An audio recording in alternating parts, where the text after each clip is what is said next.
Dr. João Malva, muito bom dia. Olá, Ana. Bom dia. Bom dia. Hoje estamos aqui em frente ao ex-pediátrico. É um edifício simbólico em Coimbra, pela sua história. Já teve várias histórias. A última foi, de facto, hospital pediátrico e agora está fechado e há um protocolo do Estado com a Câmara Municipal que prevê a utilização para fins culturais.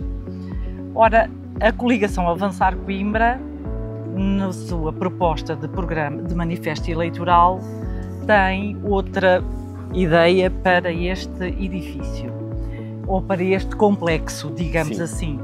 E essa ideia não surgiu agora, surgiu há uns anos atrás.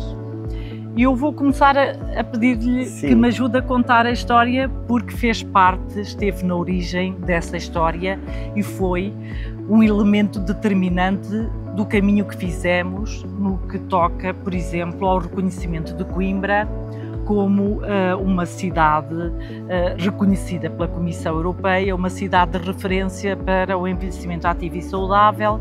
Esse reconhecimento depois foi passado para a região centro. Lembro-me que enquanto estava na CCDR trabalhámos em conjunto para fazer essa passagem. Quer falar-nos um bocadinho dessa fase? Claro, de facto, Coimbra, de algum modo, foi evoluindo na sua aproximação, digamos, aos programas da Comissão Europeia, aos grandes programas, claro. E, digamos, naquela altura, por volta de 2012, nós sentimos ali na Faculdade de Medicina que havia alguma menor articulação entre o nosso potencial e, digamos, e a influência real, digamos, na Comissão Europeia, e, portanto, isso sentia-se na pouca capacidade que tínhamos de atrair fundos para apoiar a investigação. A população europeia está a envelhecer muito rapidamente e percebemos que Portugal tinha uma situação particularmente desafiante, porque estamos em muito maior ritmo de envelhecimento que a maioria dos países europeus e perspectiva-se que em 2035, 2040, sejamos o país da União Europeia com maior desequilíbrio entre os jovens com capacidade produtiva e os mais velhos que necessitam, digamos, de apoio. E, portanto, essa, digamos, caminha para uma certa tendência de insustentabilidade daquilo que são os sistemas de apoio social e saúde. Então, essa, digamos, essa tensão levou-nos a achar que o envelhecimento era algo a que Portugal e a região centro e Coimbra devia prestar particular atenção. Foi constituído um consórcio de hélice quádrupla que junta o conhecimento, a investigação, às autoridades da região, digamos, ao setor da inovação e do empreendedorismo e à cidade, à cidadania, digamos, à voz do cidadão, à participação. Essa hélice quádrupla, com a Universidade de Coimbra, a Câmara Municipal de Coimbra, o Instituto Pedro Nunes, a ULS, com o grande apoio da CCDRC, da Escola Superior de Enfermagem, da Caritas Diocesana de Coimbra, criou assim um consórcio alargado chamado Aging at Coimbra, que se posicionou na Comissão Europeia como potencialmente uma região de referência para o envelhecimento ativo e saudável. E apresentámos essa candidatura, esse consórcio, essa junção de boas vontades e de uma visão comum em prol do envelhecimento, portanto, para levar o conhecimento e a investigação aos cidadãos. Portanto, fomos considerados um dos, na altura, 32 centros de referência. Fomos caminhando nesse processo de avaliação, atrás da avaliação, e atingimos o patamar máximo de qualidade, que foi muito interessante. E isso levou-nos, de facto, a criar um conjunto de projetos europeus de grande escala, que nós estávamos habituados, nomeadamente um ERASHARE para contratar uma equipa de investigação sobre envelhecimento, que foi o primeiro ERASHARE em Portugal e naturalmente em Coimbra. O processo levou-nos também depois à criação de outro grande projeto, que agora é uma bandeira da cidade, felizmente, que é nesse caminho, que foi o Teaming, o projeto Teaming para o Instituto Multidisciplinar do Envelhecimento e que se cruza, que entretanto está quase finalmente concluído para abrir. Aliás, nós há uns meses estivemos lá dentro. E é um edifício fantástico. Um edifício fantástico. E com equipas internacionais. Portanto, essa era a visão. Claro. Que é a capacidade de atrair os melhores do mundo e a capacidade de reter os nossos talentos. E o campo da vida nessa candidatura estava pensada para este edifício do do ex-pediátrico. Precisamente, porque há motivos muito relevantes para nós pensarmos que este é o espaço ideal para o campo da vida. Por um lado, é um edifício com uma grande carga histórica, já foi dormitório das freiras do mosteiro, já foi uma cruzaria, já foi um hospital pediátrico. Portanto, é uma unidade muito cheia de história e de ligação à saúde. Por outro lado, tem uma localização muito nuclear no Planalto de Celas, em proximidade muito estreita do Instituto Multidisciplinar do Envelhecimento, da ULIS, portanto todas as unidades hospitalares à volta do hospital, o Centro de Oncologia, o Hospital Pediátrico, a Escola de Enfermagem, a Escola de Medicina, a Escola de Farmácia, e portanto todo este conjunto faz sentido nesta articulação entre investigação, saúde e cidade. E por isso nós chamamos o campo da vida. Num edifício que já tratou das crianças e que agora pode ser devolvido à cidade para amparar aqueles que já foram crianças e que são mais velhos, mas numa perspectiva do diálogo entre gerações. Não é um espaço para encostar os velhos, é um espaço da cidade para devolver vida e dignidade a todas as gerações, incluindo os mais velhos. Depois, o campo da vida tem este conceito de espaço de cruzamento das gerações. Portanto, é um espaço da cidade, mas é um espaço, um ponto de encontro, onde as famílias, por exemplo, podem procurar informação e apoio para as necessidades que têm com os mais velhos. Todos sabem, na cidade, o drama que é lidar com as condições das pessoas mais velhas. Há muito poucas respostas desadequadas e as famílias vivem dramas. A informação está dispersa, não é? Está dispersa e as famílias vivem dramas porque procuram e não encontram as melhores soluções. As soluções muitas vezes depois não há capacidade económica para pagar os melhores serviços e, portanto, a informação está muito dispersa. Um centro integrador dessas respostas e um centro integrador da informação é muito importante como apoio aos cidadãos. Mas também noutras dimensões. Um centro de vida onde se possam cruzar as gerações, onde os mais novos possam ser inspirados pelos mais velhos, com os valores e os saberes dos mais velhos. Porque isso tem que ser passado às gerações mais novas. Porque a essência de um povo tem a ver muito com os saberes e com as emoções e com os afetos. E, portanto, essa ligação, essa cola entre as gerações não se pode perder. E um espaço como este do Campo da Vida pode dar essa cola. Mas também as crianças têm muito a ensinar aos mais velhos. Têm a ensinar a criatividade, a alegria pela vida, o trabalhar em conjunto, porque viver vale sempre a pena até o último dia dos nossos dias. E, portanto, temos mesmo que promover essa ligação entre gerações. Mas depois também a ligação entre o saber dos mais velhos e as artes, as associações, o apoio e, portanto, a participação coletiva. Mas também o cruzamento entre os saberes dos mais velhos e a criatividade, a inovação dos mais novos, dos jovens empreendedores, ajudar a moldarem... Até muito do conhecimento que é produzido ali no MIA. Pode ser testado, não é? Exatamente. Este espaço, o Campo da Vida, pode ser um verdadeiro laboratório vivo da cidade para inspirar investigação de ponta que pode marcar a Europa e pode marcar o mundo. Numa área que, em termos económicos, tem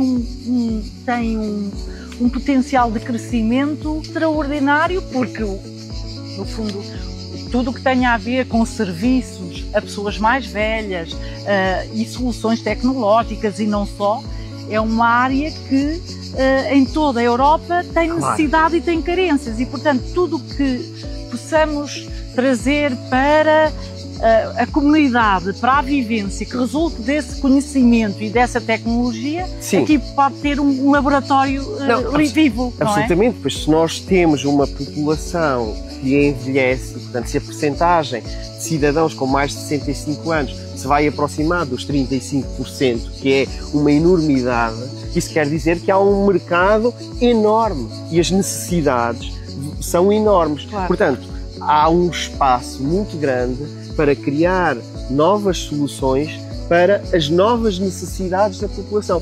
Porque, vamos ver, as pessoas mais velhas de há 10 anos atrás, ou até de hoje, não vão ter as mesmas necessidades, as mesmas expectativas, ambições daquelas que vão ser mais velhas daqui a 10 e 20 anos. E nós temos que antecipar o futuro, com base na investigação. Em alguns municípios de Portugal já se vive fenómenos de demografia daquelas que se espera para a Europa em 2060. E, portanto, nós podemos antecipar o futuro e criar as soluções para o futuro. E é disso tudo que se fala deste ecossistema de ciência, inovação, saúde e cidadania, o campo da vida. Muito bem. Nós esperamos aqui que haja, por exemplo, respostas tipo creche, juntamente com ateliês de formação, de desenvolvimento pessoal, de empreendedorismo, de integração na vida ativa, ao mesmo tempo que se faz investigação, e está previsto aqui algum aspecto mais relacionado com a residência, pode estar, sim, não é? Sim. Posso dar aqui um espaço muito grande. Isto é, nós só estamos a ver uma parte. Uma parte, sim. Portanto, este espaço é muito interessante. E depois tem também este contexto da ligação aos espaços de jardim, que agora estão abandonados, mas este espaço sempre foi belíssimo e pode voltar a ser belíssimo. Portanto, esta vivência do edificado com o espaço público da cidade é muito importante. Mas o que a Clara levantou é uma questão importante. O desenho que se pensa para o campo da vida é um desenho multifuncional e, portanto, nessas várias funções, que naturalmente a coligação, depois do ponto de vista técnico, vai trabalhar com arquitetos, com peritos, para encontrar o plano final. E até também com a cidade, claro, e com a cidade, nesse processo de cocriação, os módulos vão emergir. E um dos módulos tem a ver realmente com as necessidades do futuro e tem a ver com a perspectiva dos mais velhos de hoje não serem iguais aos mais velhos de amanhã, tem muito a ver com a questão das residências para os mais velhos. Nós temos que mudar muito o paradigma da institucionalização típica que temos. As pessoas, e a Comissão Europeia trabalha muito nesse sentido, as pessoas vão querer cada vez mais envelhecer autonomamente, na rede com as suas famílias, os seus amigos, as suas redes, e vão querer envelhecer nas suas residências. Claro que depois a dinâmica social leva a problemas necessariamente com a idade, a fragilidade de um modo geral, mas, por exemplo, a fragilidade das redes sociais, o que pode levar ao isolamento social, à solidão. E há quem não queira envelhecer só. Portanto, as pessoas vão procurar, digamos, outros espaços de habitação para poderem viver e envelhecer com os seus amigos, com os seus familiares. E, portanto, este processo de criação de novas habitações colaborativas, com housing, é algo que pode ser incubado neste espaço, com demonstradores e com gabinetes de planeamento para apoiar os cidadãos que desejem enverdar por esses projetos. Pode ser um laboratório também para, por exemplo, chegarmos à Baixa de Coimbra e dizer, vamos fazer aqui também um espaço de co-housing em que as pessoas que aqui vivem, mais velhas e mais novas, têm redes sociais e, portanto, nós temos aqui as pessoas mais velhas que continuam a viver nas suas casas, mas em que nós asseguramos um conjunto de serviços, de companhia, de apoio dos vizinhos e, portanto, quando estamos a falar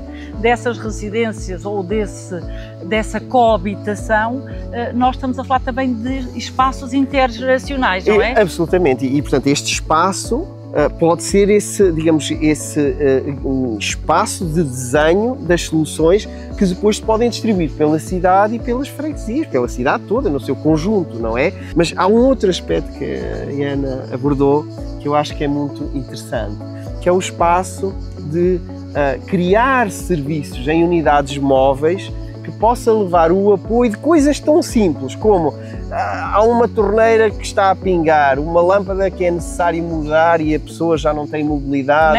Nem deve. E, portanto, nós antecipamos criar uma unidade móvel que possa, em dias certos, passar pelas diferentes freguesias, onde as pessoas, ou por chamada, por antecipação, ou porque no local sabe que vai estar ali no largo e vai passar, as pessoas possam recorrer para esses pequenos arranjos, que são coisas muito simples, mas que podem ser verdadeiros quebras-cabeça para as pessoas. Sim, essa é política pública, não é? Claro. Ou seja, a partir do momento em que nós estamos a falar de política pública, e aqui de proximidade, é a responsabilidade da autarquia garantir que um projeto desses aconteça. Isto faz mesmo falta, este campo da vida faz mesmo falta para agora fazermos esta passagem entre a investigação da excelência, a experimentação, o empreendedorismo, empresas inovadoras, negócios inovadores e modos de vida também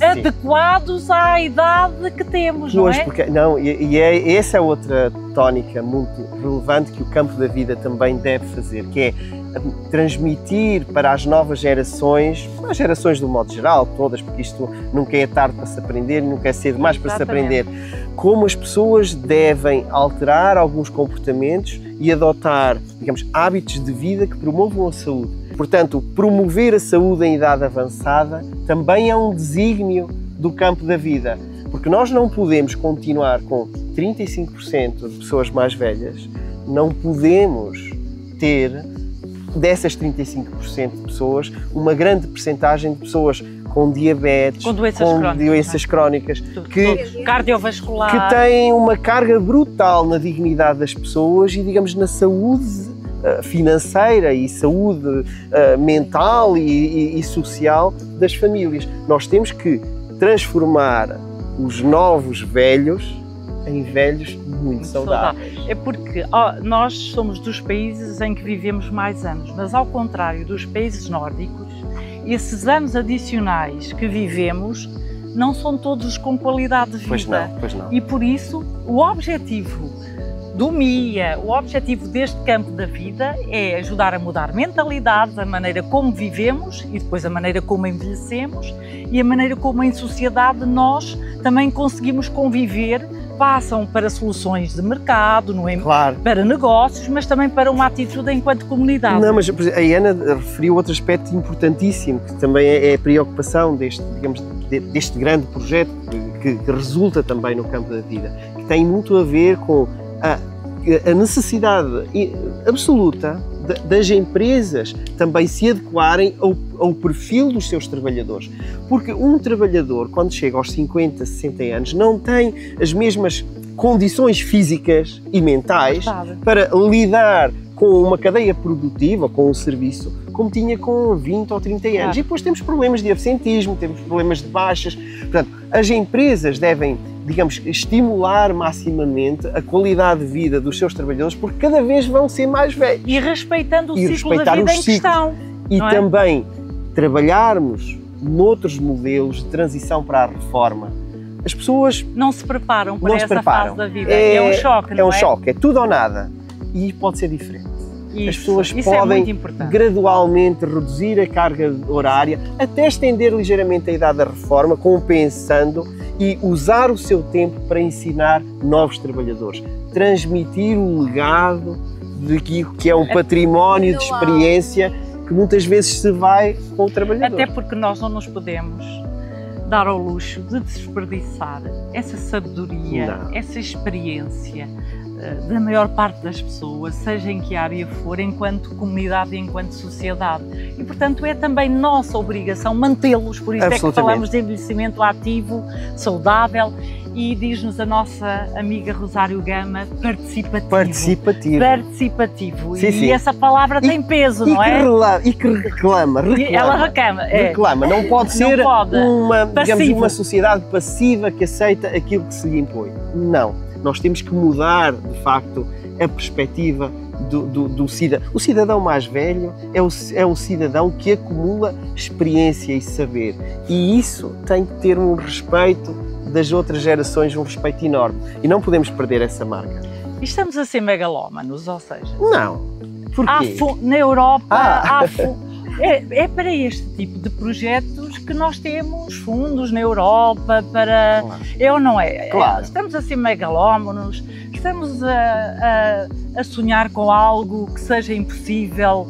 É possível fazer por fases, por etapas, ou seja, Claro que nós sim. ao fim de 4 anos conseguimos mostrar aos conimbricenses e à região, porque isto é um projeto Sim. que não é só para Coimbra, é para a região e é para o país, conseguimos mostrar que pode nascer aqui algo diferente. Claro que sim, claro que sim. Em 4 anos não tem que estar tudo construído e operacional, digamos, no seu global, mas pode ser, digamos, pode ser um processo que vai crescendo com os tais módulos. E, portanto, há a questão de reabilitação física, a questão da reabilitação dos espaços, mas há sobretudo o conteúdo que se vai colocar lá dentro. O conceito. E em 4 anos isso consegue-se fazer, há muito fundo. Digamos, uma má comparação, mas pronto, as pessoas entendem. Quantas rotundas é que não vale um hospital destes? E um espaço destes, um campo da vida? É uma questão de prioridades. Claro que as rotundas são importantes, nós damos o contrário. Sim, é no devido contexto, mas é verdade que projetos destes que são tão disruptivos, que na verdade antecipam o futuro, que juntam, quer dizer, que fazem a malha entre a investigação e a inovação, quer dizer, o que é que será da nossa sociedade se não nos inspirarmos no conhecimento e na investigação? Seremos uma sociedade sem grande perspectiva de futuro, pois se nós precisamos de soluções inovadoras para preparar a sociedade para o futuro, essa inovação só pode vir do conhecimento e da investigação. Para substituir custos com unidade custos de tratamento de saúde. Claro, por prevenção. Por investimento em prevenção. Claro. E qualidade de vida, exatamente. Isto nunca será só... Exatamente. Até porque o paradigma tem que ser esse, não é? De antecipar, de prevenir, porque gastamos muito o nosso SNS, como há bocadinho eu dizia, nas doenças crónicas dos mais velhos, é um pesadelo, não é? Sim. E, portanto, o que nós queremos é, precisamente, antecipar e levar a que isto sejamos preventivos. Uma última pergunta, professora. Isto nunca será um projeto da Câmara de Coimbra, isto será um projeto de muitos, não é? A Câmara pode ser o mobilizador, pode ser a cola, pode ser o provocador, mas isto será um projeto de Coimbra, Este é um projeto de cidade e deve ser uma luz que inspira outras cidades para criar o futuro. Muito bem, acabámos com luz.